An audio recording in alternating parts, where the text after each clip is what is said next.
Hello students, today we are discussing about the chapter Cell, the fundamental unit of life, part 6. Today our learning objectives are mitochondria, the structure and functions of it, and the basic informations about mitochondria. What is mitochondria? Mitochondria is the semi-autonomous double membrane bound cell organelle present mostly in the eukaryotic cell. It is present both in plant cell and animal cell, but it is absent in case of prokaryotic cell. It is called as the powerhouse of the cell because it gives energy to the cell. Now get some information about mitochondria. It was discovered by Colliker in the flight muscle of insect. The term was given by Benda.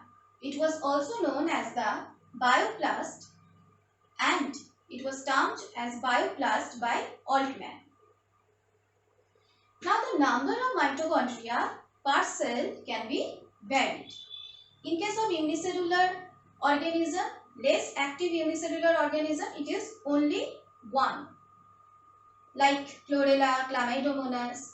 But in case of more active cells, the number can be lakhs also. Like in insect muscle, it is almost 5 lakh mitochondria present in the flight muscles of insect. The number of mitochondria in giant amoeba cell is almost like 50,000. But in case of prokaryotic cell, it is absent. So how do the prokaryotic cell get energy? They get energy by utilizing light in case of photoautotrophs or by utilizing the chemical substances in case of chemoautotrophs. Now we are going to know about the structure of mitochondria.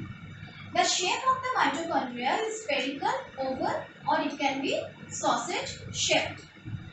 Now, it is a membrane bound cell organelle. The membrane has two layers, the outer membrane and the inner layer is called as the inner membrane. And the gap or the space between these two membranes, inner and outer membrane, is called as the perimitochondrial space. The outer membrane has more protein and it is permeable in nature, whereas the inner membrane has less protein and it is semi-permeable in nature. Now, you can see several finger-like projections in the inner part of the mitochondria. These finger-like projections are formed due to the folding of the inner membrane, and these finger-like projections are called as the cristae. The perimitochondrial space is also called as the outer chamber, and the space surrounded by the inner membrane is called as the inner chamber. Inner chamber is filled up by matrix. The matrix contains different enzymes which help in cellular respiration, bivalent ions like manganese, magnesium ions that are the activators of the enzymes that help in cellular respiration process. Now we can see in the matrix the circular DNA is present. Many circular DNA are present and the mitochondria has their own ribosomes also. As the mitochondria has their own ribosome and the circular DNA, they can replicate in their own. That's why mitochondria is called as the semi-autonomous cell organelle. Now, in the cristae, you can see some tennis racket-like structure. This tennis racket-like structure, you will see in the magnified view, this tennis racket-like structure is called as the oxysome or F0F1 particles. The F0F1 particles which remain attached on the cristae, on the surface of cristae, it has three different that remain embedded in the cristae. They are protein in nature and it is called as base. Then the stalk portion, and the base is also called as the F0 particle. Then the stalk part, and then the circular head portion, that is also called as the F1 particle. It mainly helps in the ATP synthesis process. The energy that is produced in the cellular respiration process, the energy is stored in the form of ATP, and that ATP is synthesized by the help of the oxygen. So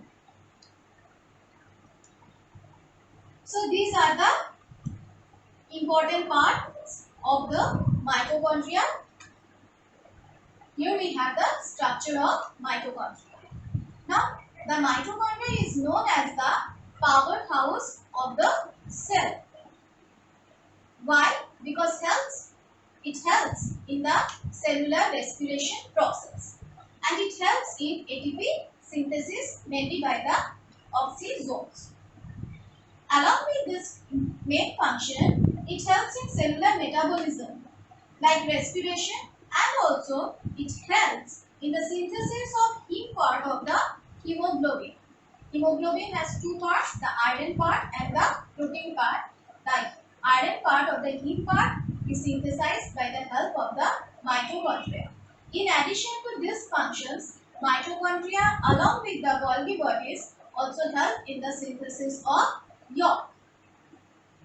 Okay, so these are the functions of mitochondria. So from today's lesson, we have learned about the structure and functions of mitochondria and the basic informations of mitochondria. Next day, I am going to discuss about endoplasmic reticulum. Thank you. Have a nice day.